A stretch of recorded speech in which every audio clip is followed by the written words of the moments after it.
அத்தனை பேரும் அல்லம்படி 6 முதல் 60% வரை ஆடி தள்ளுபடியுடன் சூப்பர் சரவணா ஸ்டோர்ஸ், சென்னை, மதுரை, கோவை. தாவேகா தெளிவாக சட்டத்துறை அமைச்சர் மற்றும் அந்த ஊருடைய எம்எல்ஏ திரு நிர்மல்குமார் 2 வருஷத்துக்கு முன்னாடி என்ன இருந்ததோ அதை தான் ஃபாலோ பண்ணுவான்னாரு.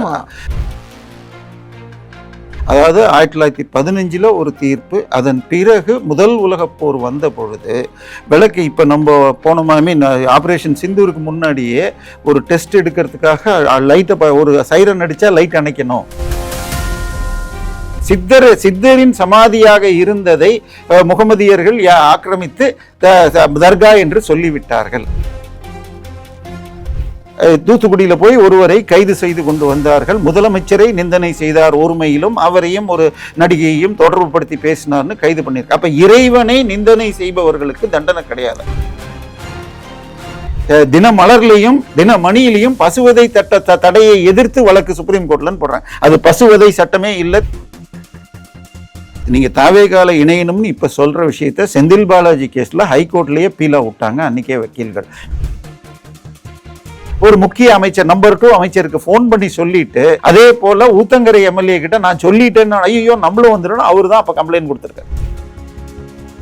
நேற்றைக்கு திமுக போய் வழக்கு போட்டு ஸ்டே வாங்கியிருக்காங்க. 10-11 தேதிகளில் கரூர் செல்வதாக. அதை விட முக்கியம், அந்த 41 குடும்பத்துக்கு அரசு வேலை கொடுக்கணும்ன்ற இது எல்லாம் என்ன அக்கிரமம்னு எனக்கு தெரியலையா.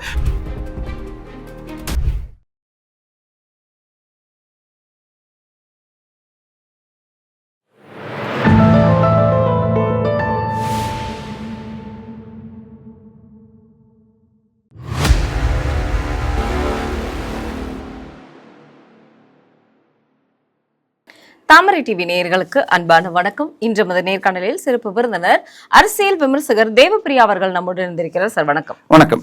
திருப்பரங்குன்ற விவகாரம், இந்த கார்த்திகை வரப்போகுது, தீபம் ஏத்துவாங்களா அப்படின்னு எல்லா இந்துக்களும் திருப்பரங்குன்றத்தையே அண்ணாந்து பார்த்துட்டு இருக்காங்க. 22ஆம் தேதிக்குள்ள தமிழக அரசு பதில் சொல்லணும்னாங்க. ஆனா இன்னைக்கு திரும்பவும் தொல்லியல் துறை இன்னைக்கு மீண்டும் ஆய்வு செய்ய இருக்கு.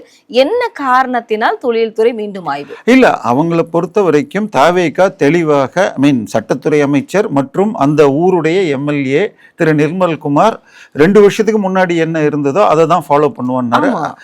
பிரச்சனை 2 இல்ல 100 வருடமாக தவறான ஒரு இதுல தான் ஏத்துறாங்க. அதாவது 1915 ஒரு தீர்ப்பு, அதன் பிறகு முதல் உலகப் போர் வந்த பொழுது விளக்கு இப்ப நம்ம போனோம் ஆப்ரேஷன் சிந்தூருக்கு முன்னாடியே ஒரு டெஸ்ட் எடுக்கிறதுக்காக லைட்டை ஒரு சைரன் அடிச்சா லைட் அணைக்கணும் அப்படின்னு வெளிநாட்டு விமானங்கள் பறந்து கல்பாக்கத்தையோ இல்லை ஏர்போர்ட் மேலெல்லாம் போடுவாங்கன்னா அந்த டயத்தில் லைட் அணைக்கணும் அப்படிம்பாங்க.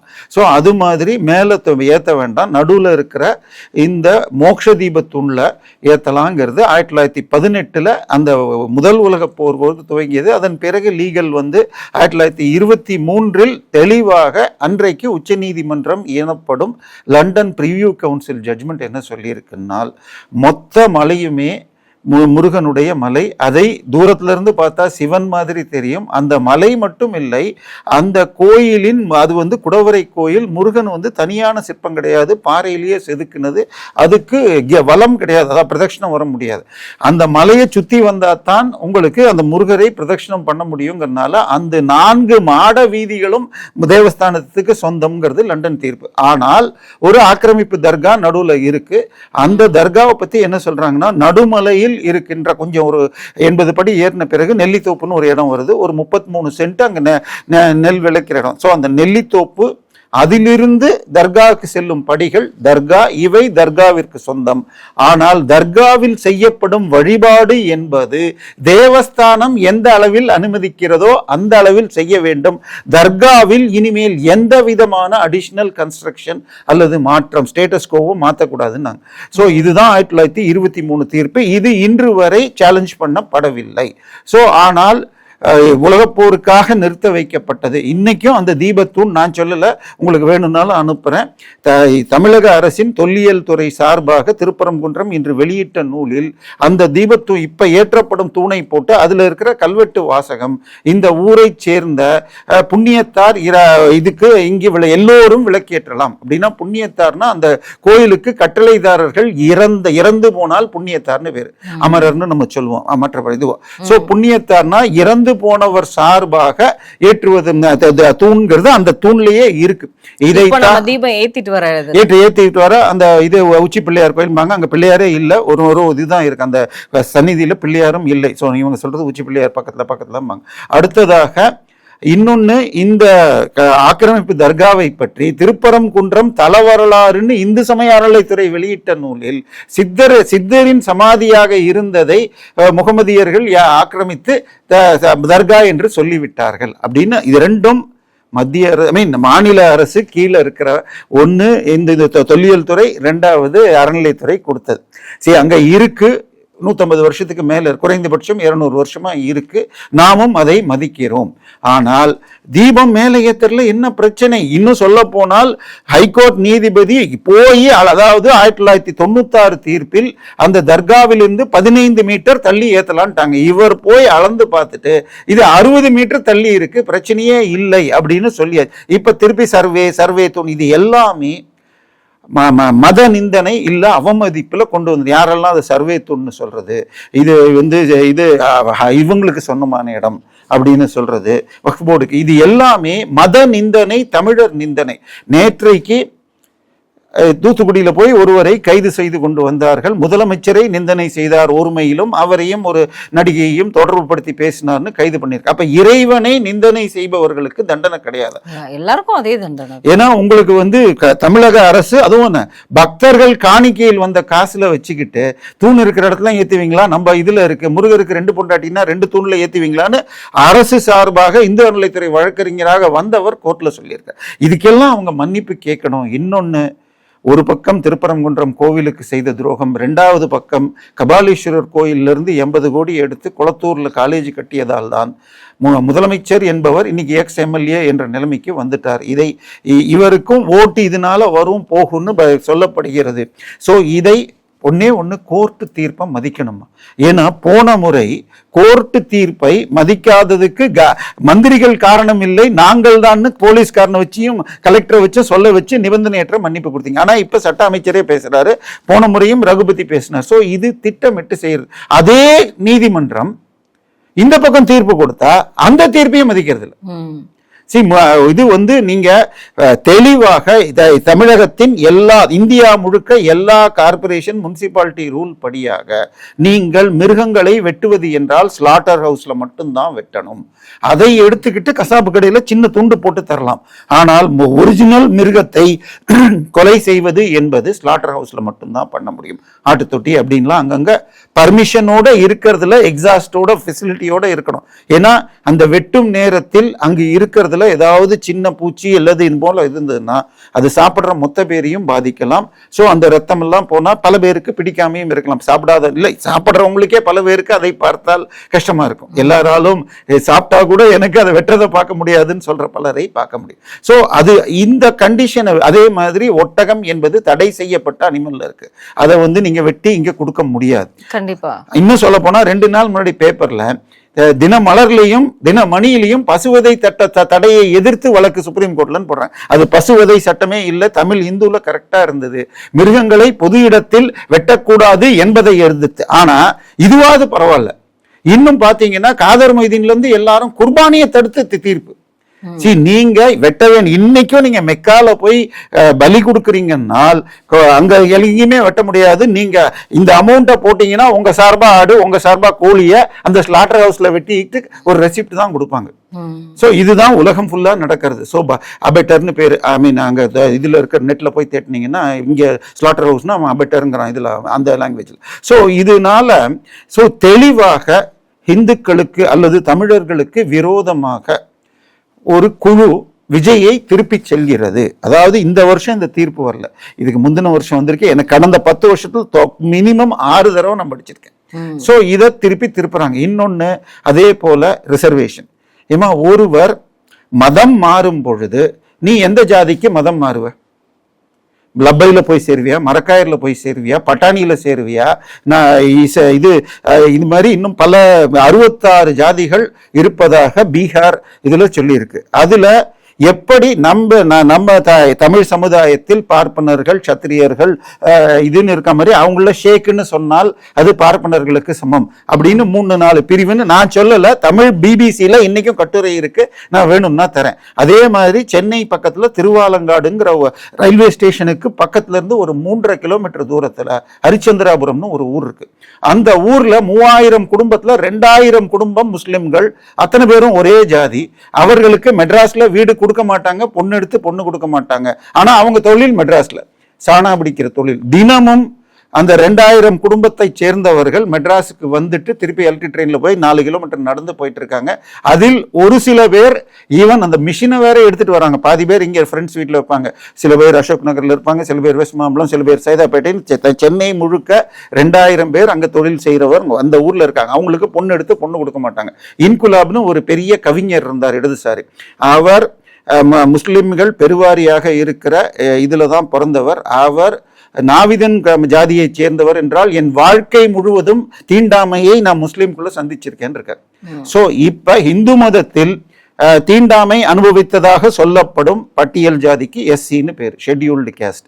அந்த லிஸ்ட்ல இல்லாத ஆனாலும் பிற்பட்டு இருந்தவர்களை பேக்வேர்டு கேஸ்ட் இருந்தது. ஆனால் 1980 என்ன பண்ணிட்டாங்க, பேக்வேர்டு கேஸ்ட கம்யூனிட்டிஸ்னு மாற்றி முஸ்லிம் ஜாதிகளை உள்ள நுழைக்கிற வேலையை பண்ணாங்க. ஸோ இது அம்பேத்கர் சட்டத்திற்கு விரோதமானது. இதே மாதிரி இது கிறிஸ்டியன் கேர்லையும் பேக்வேர்டுன்னு போட்டு வச்சிருக்காங்க. அதாவது இந்திய சட்டம் என்ன சொல்லுதுன்னா, நீங்கள் மதம் மாறும் பொழுது உங்களுடைய ஜாதி மீது கிரகணம் வந்தது போல அது மறைந்து விடுகிறது. மீண்டும் வந்தால் நீங்க திரும்பி தாய் மதம் திரும்பினாலும் உங்க பழைய சமூகம் ஏத்துக்கிட்டாதான் அதை கொடுக்கலாம், இல்லாட்டி கொடுக்க முடியாது. இப்படிதான் சட்டம் இருக்கிறது. சோ திட்டமிட்டு இது வந்து சட்டத்தின் அடிப்படை. இதை வாஞ்சிநாதன், அவர் பேரை வாஞ்சிநாதன் சொல்றது தப்பு. அவர் மலம் தின்பதை விட கேவலமாக மதவெறியை தூண்டிக்கிட்டு ஒரு குறிப்பிட்ட நீதிபதியை தாக்குறார். அதுக்கு முஸ்லிம்கள் பிற்பட்டு இருக்காங்க, அதுக்கு சச்சார் கமிஷன்லாம் சொல்றாரு. இது சட்டப்படியாக இந்திய சட்டங்கள் என்ன சொல்கிறதுங்கிற அடிப்படையில் தீர்ப்பு கொடுத்திருக்காங்க. சோ முஸ்லிம்களோ கிறிஸ்தவர்களோ இடஒதுக்கீடு அனுபவிக்க வேண்டும் என்றால் அவர்கள் எக்கனாமிக்கலி வீக்கர் செக்ஷன்ல கொண்டு வந்து பண்ணலாம். அதை விட்டுட்டு இந்துக்களுக்கு உரிமை பறிச்சா இருக்கிற 40 சீட்ல தமிழர்களுக்கு சீட்டு இல்லாம மதம் மாறியவர்களுக்கு சீட்டு போய் நிற்கும். சோ இது ஒண்ணுன்னா இதெல்லாம் விட நேத்திக்கு ஒரு தீர்ப்பு வந்திருக்கமா, உத்தரப்பிரதேசம் அலகாபாத் நீதிமன்றத்தில் கொடுத்திருக்கு. ஒரு 17 வயது பெண் குழந்தை முஸ்லிம் திருமணம் செய்து கொண்டு அங்க எப்படின்னு சொன்னால் 3 தடவை தலாக் சொல்லிட்டால் அவர் இது செய்தாயிடுதுன்னு சொல்லிட்டு அதன் விவாகரத்து ஆகிவிட்டது. 3 தடவை சொல்லிட்டா போதும், பட் ரொம்ப பக்கத்துல போய்கிட்டா உடனே சொல்ல முடியாது, ஒன்னொன்னுக்கும் கேப் இருக்கணும்லாம் விளக்கம் கொடுப்பாங்க. ஆனால் அப்படி சொல்லிவிட்டால் அதே கணவனோடு திருப்பி மனைவி சேரணும் என்று சொன்னால் நடுவில் இன்னொருவனோடு உடலுறவு கொள்ள வேண்டும். இதற்கு நிக்கா ஹலாலான்னு பேரு. இதை செய்வதற்கு மௌல்விகளே பல லட்சம் வாங்கிக்கிட்டு படுக்கிறாங்கிறது இந்தியா டுடே சைட்ல இன்னைக்கும் இருக்கிறது. இந்த மாதிரி அந்த பெண் குழந்தையை 9 தடவை தலாக் சொல்லி 9 பேர் கற்பழிப்பு செஞ்சிருக்காங்க நிக்கா ஹலாலான்னு. சோ இத எங்களோட முஸ்லிம் பர்சனல் லா படி இது வராது. அதாவது ஷரியத் சட்டம் தான் எங்களுக்குன்னு சொன்னது இல்லை. பெண் குழந்தைகளுக்கான போக்சோ சட்டத்தின் கீழ் இந்த 9 பேருக்கும் கொடுக்கணும். போக்சோ சட்டம் முஸ்லிம் பர்சனல் லாவை மீறும் என்று நேற்று தீர்ப்பு வந்திருக்கு. ஸோ இதுதான் பிரச்சனை. சரி, இந்தியாவில் இருந்தால் இந்திய சட்டங்களைத்தான் ஃபாலோ பண்ணணும். இன்னும் சொல்ல போனால் மனித நேயம் தான் முக்கியம். இதுல வந்து இன்னைக்கு எல்லா மத புத்தகங்களிலும் மூட நம்பிக்கைகள் இருக்கும். பைபிள்ல பாத்தீங்கன்னு சொன்னால் அண்ணன் இறந்தா அண்ணன் மனைவியோடு தம்பி உடல் உறவு கொள்ள வேண்டும்லாம் இருக்கு. இன்னைக்கு இஸ்ரேல்லையும் அது பின்பற்றவில்லை. பெரும்பாலான 99.99% கிறிஸ்டியன்ஸும் பண்றதில்லை. ஆனால் பைபிளை வச்சு அதை நியாயப்படுத்த முடியும். சொந்த தங்கையை திருமணம் செய்தவர் தான் ஆபிரகாம். சரியா? சோ இப்போ ஒரு நாட்டுல இங்க இருந்து நீங்க போனா கூட ஹாலண்ட் நினைக்கிறேன் சொந்தத்தில் தங்க கல்யாணம் பண்ணியிருந்தா இது விசா கொடுக்க மாட்டேன்னு சொல்லியிருக்காங்க. அண்ணன் நம்ம மாதிரி தமிழர்கள் அண்ணன் நாம அப்பா சைட்ல பண்ணிப்போம், முஸ்லிம்கள் அம்மா சைட்ல பண்ணிப்பாங்க. 2 பண்ணின கசின் பிரதர் சிஸ்டர் கல்யாணம் பண்ணால் ஹாலண்ட் நாட்டில் இனிமேல் கொடுக்க மாட்டேன்னு சொல்லியிருக்காங்க. சோ நான் சொல்றது சட்டங்களை மதியுங்கள். எல்லா மத புத்தகங்களிலும் தவறான விஷயங்கள், அன்றைய நம்பிக்கைக்கு ஏற்ற விஷயங்கள் இருக்கும். இந்து மதத்துல இருக்கிறத மாத்திரம் எடுத்து சனாதனம்னு பேசுறதும் தப்பு. இதை சொல்ல போனால் அதனால இது வந்து அருமையான தீர்ப்பு. தயவு செய்து விஜய் சரியான ஆலோசனை பெற்று உங்களுக்கு நீதிமன்றத்தை மதிக்க வேண்டும். நேற்றுக்கு பார்த்தா ஆளுநர் வந்து பேசியதை எதிர்த்து திருப்பி சட்ட அமைச்சர் பேசுகிறார். ஆளுநர் இங்க எல்லா டெண்டரும் ஆளுநர் பேர்ல தான் போடுறீங்க. ஆளுநர் கையெழுத்து போட்டா தான் முதலமைச்சர் பதவி ஏற்க முடியும். இன்னும் அம்பேத்கர் சட்டத்தில் இன்னைக்கு நீங்க சட்டம்னு படிக்கிறது நம்ம தலைவர் ரெட் புக் ஒன்று எடுத்துட்டு வருவார் நம்ம ராகுல் காந்தி. ஆனால் அதுக்கு பின்னாடி 12 வால்யூம் அந்த சட்டத்தை உருவாக்கிய அந்த குழு பேசுனதுல ஆளுநர் பதவிக்கு ஜனாதிபதி பதவி விட முக்கியம். இந்த மாதிரி இப்ப சமீபத்தில் நடந்தது போல மெஜாரிட்டி இல்லாத ஆட்சியின் போது ஆளுநர் எப்படி பண்ணணுங்கிறத கான்ஸ்டியூண்ட் அசம்பிளி டிஸ்கஷன்ஸ் அவ்வளோ நல்லா இருக்கு. இது எதையுமே நீங்க ஹண்டேவை கேட்டா திரு ஹண்டே அவர்கள் அது பக்கம் பக்கமா சொல்லுவார். இல்லாட்டி நம்ம டாக்டர் அவரும் கான்ஸ்டியூஷன்ல ரொம்ப நிறைய படிப்பார். நான் அதுல ரொம்ப ஆழ்ந்து படிக்கிறதுல பட் அந்த போர்ஷன்ஸ் மாத்திரம் நான் எடுத்து படிச்சதுல ஆளுநர் பதவியின் முக்கியத்துவத்தை அம்பேத்கர் சொல்கிறார். அம்பேத்கர் என் கொள்கை தலைவர்னு சொல்றவங்க மூளை இல்லாத கும்பல் படி ஆட்டுக்கு தாடின்னு சொல்றதெல்லாம் பைத்தியக்காரத்தனம். சோ அம்பேத்கர் சட்டத்தை மதிக்க வேண்டும். சோ ஆளுநர் போய் சர்வே பண்றதுல தப்பு இல்லை, பட் இல்லாட்டா நானே இறங்கி பண்ணுவேன்னு சொன்னது கொஞ்சம் அதீத வார்த்தைன்னு வச்சுக்கோங்க. அதாவது வைகையை சுத்தம் செய்வது அது கொஞ்சம் அவர் எப்படி இப்ப இது பண்ண முடியும் அது தவிர்த்துக்கலாம். பட் அவர் போய் பார்க்கவே கூடாதுங்கிறது பைத்தியக்காரத்தனமான பதில். கண்டிப்பா சார், இதுதான் விஷயம். இன்னைக்கு வந்து பாத்தீங்க அப்படின்னா அனிதா ராதாகிருஷ்ணன் கைது செய்யப்பட்டதுல வந்து அவர் வந்து உடல்நலம் பார்த்துட்டு ஹாஸ்பிட்டல்ல பார்த்துட்டு நீதிமன்றத்திற்கு அவரை அழைத்து சென்றார்கள். இதுல அவர் சொல்லியிருக்கக்கூடிய விஷயம் தான் ஹைலைட். திருச்செந்தூர் முருகன் மேல் ஆணையாக சொல்கிறேன், இன்னும் 6 மாதத்தில் இந்த ஆட்சி கவிழும் அப்படின்னு ஒரு விஷயம் சொல்லியிருக்காரு. இன்னொன்னு என்ன சொல்லியிருக்கிறாருன்னா, என்ன வந்து தாவேக்கால இணையணும் அப்படின்னு சொல்லிட்டு என்ன வற்புறுத்தினாங்க அப்படின்னு சொல்லியிருக்காரு. அதாவது நீங்க தாவேக்கால இணையணும்னு இப்ப சொல்ற விஷயத்த செந்தில் பாலாஜி கேஸ்ல ஹைகோர்ட்லயே பீலா விட்டாங்க அன்னைக்கே வக்கீல்கள். என்னை நீங்கள் பாஜகல சேர்ந்தா வழக்கை விட்டுடுவோம் என்று மிரட்டினார்கள்னு கபில் சிபல் லெவல்ல ஜாமீனுக்காக சொல்லியிருக்காங்க. இந்த திமுக இந்த பொய்கள் எடுபடாது. பட் அனிதா ராதாகிருஷ்ணன் அவர் தீவிர திமுக காரர். ஈவே ராமசாமியார், அண்ணாதுரை, கருணாநிதி போல அசிங்கமாக கீழ்த்தரமாக கேவலமாக பேசுவதில் வல்லவர். கொளத்தூர் மக்களை இழிவாக பேசினார். போலீஸ் ஜீப்ல ஏறும்போது கூட ரொம்ப இல்ல அதுதான் சொல்றேன். இது வந்து பெருமைன்னு கேவலமா பேசியிருக்காரு. இல்ல அதுதான் சொல்லிட்டேனே. நான் சொல்றது இதெல்லாம் அவர்கள் ஸ்டைல். அன்னைக்கு வீடியோ கிடையாது, எடுக்க முடியாது. ஏன் பொன்முடி வழக்குல முந்தா நேத்து வந்ததுலயும் அவங்க என்ன சொன்னாங்க, இதை யாரோ பேசியிருக்காங்க என்னைக்கோ அன்னைக்கு நீங்க பேசினப்ப கேஸ் போடாதது தப்பு. அதுதான் பிரச்சனை. இப்ப எப்படி ஒரு தவறான விஷயத்தை ஒருத்தன் செஞ்சால், ஒரு மதத்தையோ இழிவு செய்தால் முஸ்லிம்கள் எப்படி தாக்குகிறார்களோ அது போல இந்துக்கள் தாக்கணும்னு நீங்களா தூண்டுறீங்க. இப்ப பொன்முடி பேசிய விஷயத்தை எடுத்துக்கொண்டால் அவர் வீட்டு பெண்களையோ அல்லது துர்காமையாரே அது குறிக்கணும்னு எடுத்துக்கலாமா சொல்லுங்க. இப்ப அதுக்கு எஃப்ஐஆர் போடாத நிலையில் அதுக்கு திமுக உள்துறை அமைச்சராக ஸ்டாலின் பேர்ல என்ன பொறுத்த வரைக்கும் வழக்கு போடணும். இதுல வந்து இது விகாரியஸ் லைபிலிட்டிங்கிற இதுல போடணும். சோ இது அனிதா ராதாகிருஷ்ணன் போன்ற. ஆனா எனக்கு இன்னும் திருப்பி சொல்றேன், எனக்கு கைதுல உடன்பாடு கிடையாது. 7 வருஷத்துக்கும் அதிகமான இது பிரிவுகள் இருந்தால்தான் கைது செய்யணும். இது அவர் மீது கிரிமினல் அவதூறு என்று போட்டால் கூட இது குறிப்பிட்ட காலம் வரை அவர் பேசக்கூடாது, அதுக்குள்ள அவர் வழக்கை நடத்தி முடிக்கணும்னு சொல்லலாமே தவிர என்னை பொறுத்தவரை வெறும் பேச்சுக்களுக்கெல்லாம் கைதுங்கிறது தவிர்க்கப்படணும். ஆனால் கைது செஞ்சா கவர்னர், பிரதமர், ஜனாதிபதி இவர்களை பேசுபவர்களையும் இந்து மதத்தை இழிவு செய்பவர்கள் மீதும் இதே அளவுகோலை வச்சு கைது பண்ணணும். அதனால இது வந்து இந்த கைதுகள் எல்லாமே தவிர்க்கப்பட வேண்டுங்கிறத என்ன பொறுத்த வரைக்கும் பரவாயில்ல. ரெஸ்ட்ரெயின்ட் கேட்கணும். இனிமே முன்னாள் கவர்னர் தமிழிசை சவுந்தரராஜன் சொல்லியிருக்காங்க, இந்த கைது நடவடிக்கை வந்து சரியானதுதான் அப்படின்னு இருக்காங்க. இதுக்கு அடுத்தடுத்து நடவடிக்கைகள் மேற்கொள்வது வந்து சிறப்பானதுன்னு சொல்லி. இல்ல கைதுங்கிறது, ஆமா கைதுங்கிறது தேவைங்கிறது எந்த ஆங்கிள்னா இந்த மாதிரி இனிமேல் பேசக்கூடாது. ஏன்னா தமிழிசை ஒரு வெட்ட வெளியிலேயே போலீஸ்காரரே பேசலங்கிறத வந்து ஏத்துக்க முடியாது இல்லையா? ஆமா, தமிழகத்தில் அந்த ஒரு நிலைமை வருது. இன்னொன்னு அரசியல்வாதிகளை பொறுத்த வரைக்கும் 24 மணி நேரம் முடிச்சிட்டு இருக்கணும். நீங்க யாராவது திடீர்னு வந்தா கூட எந்த ஊருக்காரன்னாலும் வாங்க வாங்க நல்லா இருக்கீங்களான்னு ஏதோ ஒரு கொடுக்காம இருக்க முடியாது. ஏன்னா ஓட்டு வேணுங்கிறதுனால. சோ அவர்களுக்கு சரியான உறக்கம் இருக்காது. ஏதோ ஒரு இதுல சொல்லலாம். நேற்றுக்கு பார்த்தா அவர் ஜாலியா தான் இருந்தாரு.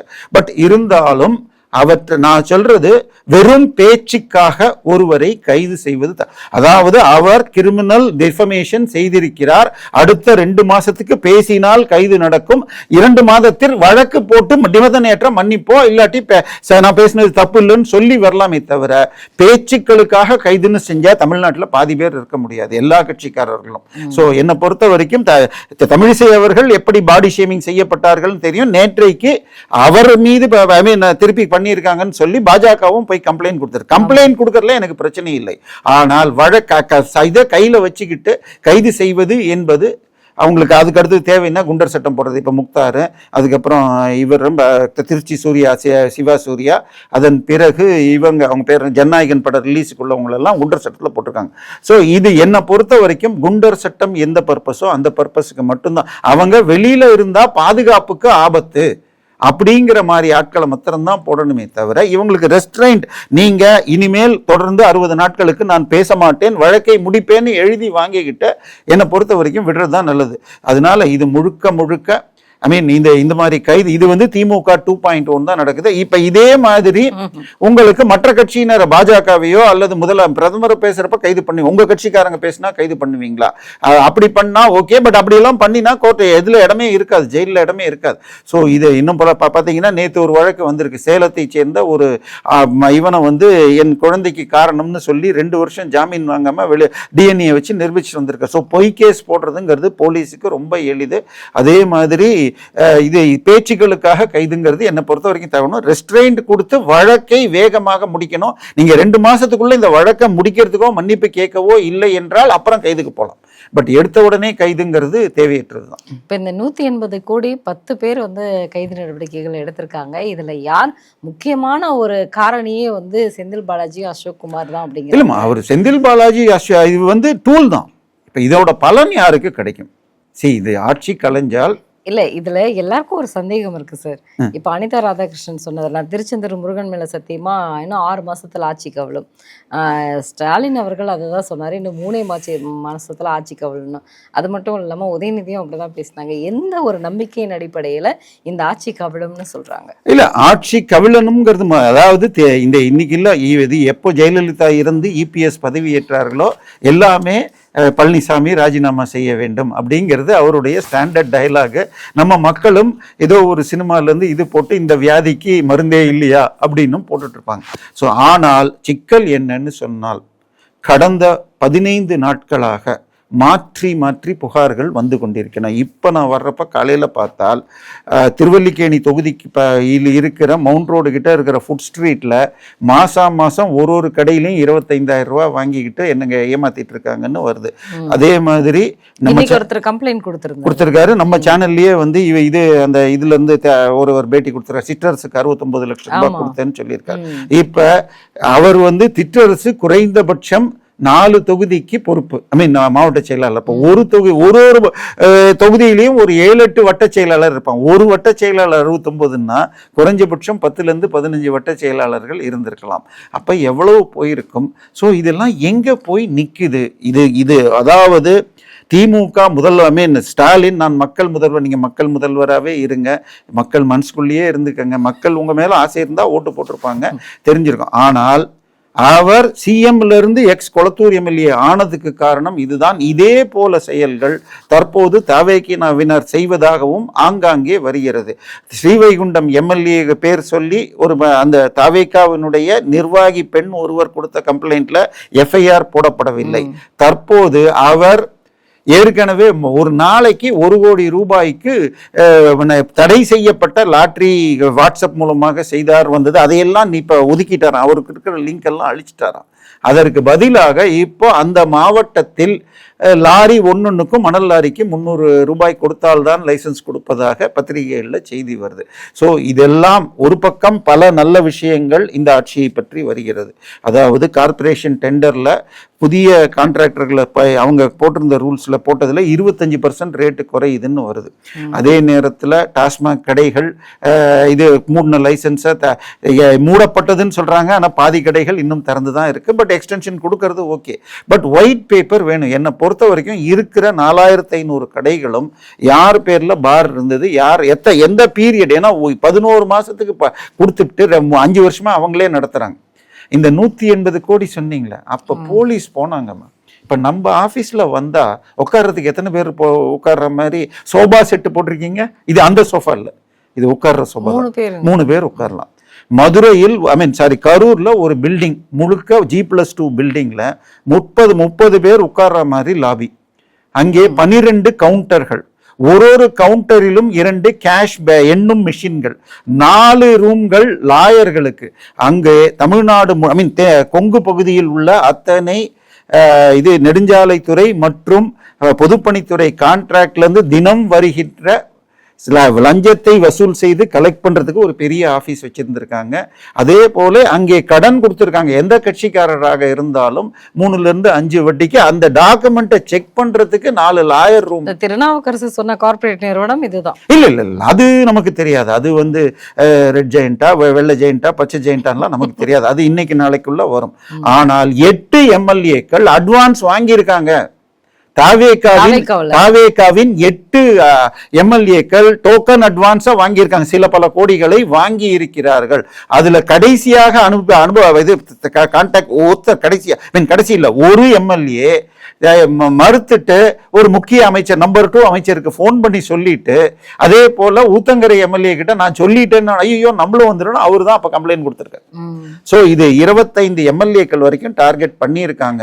நான் நம்ம சேனல்ல சொன்னேன்னு தெரியல, ஜூன் 22 விஜய் பர்த்டே அன்னைக்கு ஒரு 10 பேரை ராஜினாமா செய்ய வைக்க வேண்டும் என்று அப்பவே பிளான் போட்டாங்க. அதனாலதான் 19ஆம் தேதி செந்தில் பாலாஜி தம்பியை தேடி சென்னையிலும் இங்கேயும் ரெய்டு நடந்துச்சு. சோ இது எல்லாமே நல்லா தெரிஞ்சு முழுக்க டிராப் பண்ணி பிடிச்சிருக்காங்க. இந்த அளவுக்கு 9 பேர் கைதுலாம் சொன்னால் என்னை பொறுத்த வரைக்கும் போலீஸ் தெளிவான ஆதாரம் இல்லாமல் செய்ய மாட்டார்கள். பட் ஸ்டாலின் சார் தெரிஞ்சு நடந்திருந்தா அவர் இந்த மாதிரி ஒரு அமைச்சூருஷா பண்ணியிருக்க மாட்டாங்க.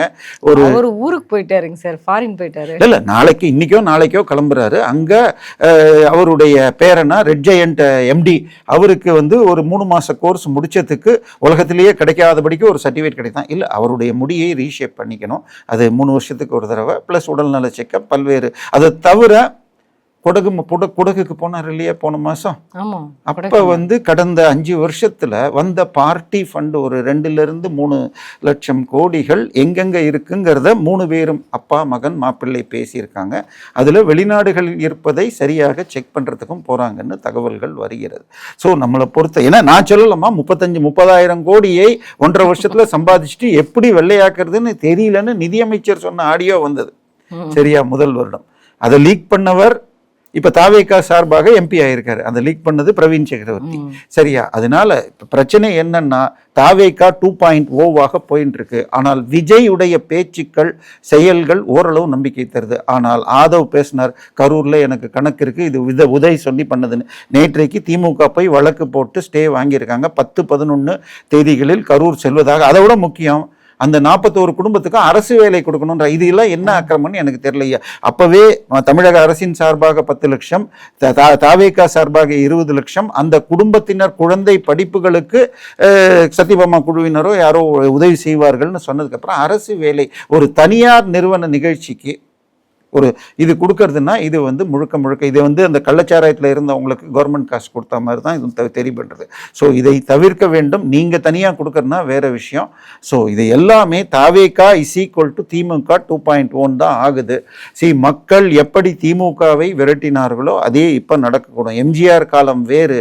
அன்னைக்கெல்லாம் ஒரு ஆட்சி வந்தால் 10 வருஷம் 15 வருஷம் இருந்தது. ஆனால் 89க்கு பிறகு 5 வருஷத்துக்கு ஒரு தடவை தான் மாறிச்சு. 2016 தவிர அதுவும் ஒரு மக்கள் நல கூட்டணிலாம் உருவான். அதனால விஜய் மிக மிக ஜாகிரதையாக ஹேண்டில் பண்ணணும். அவர் வைகோ பேசியதாக இருக்கட்டும், இதெல்லாம் இவரே போய் CV சண்முகம் அலுவலகம் போனதெல்லாம் குதிரை பேரத்துக்கு சாட்சிகள் தான். ஆனால் கோர்ட் இதை பெருசாக எடுத்துக்காது. ஆனால் திமுக செய்ததற்கு ஆதாரம் இருந்தால் திமுக எழுந்துக்க முடியாத அளவுக்கு அடி கண்டிப்பாக கிடைக்கும்.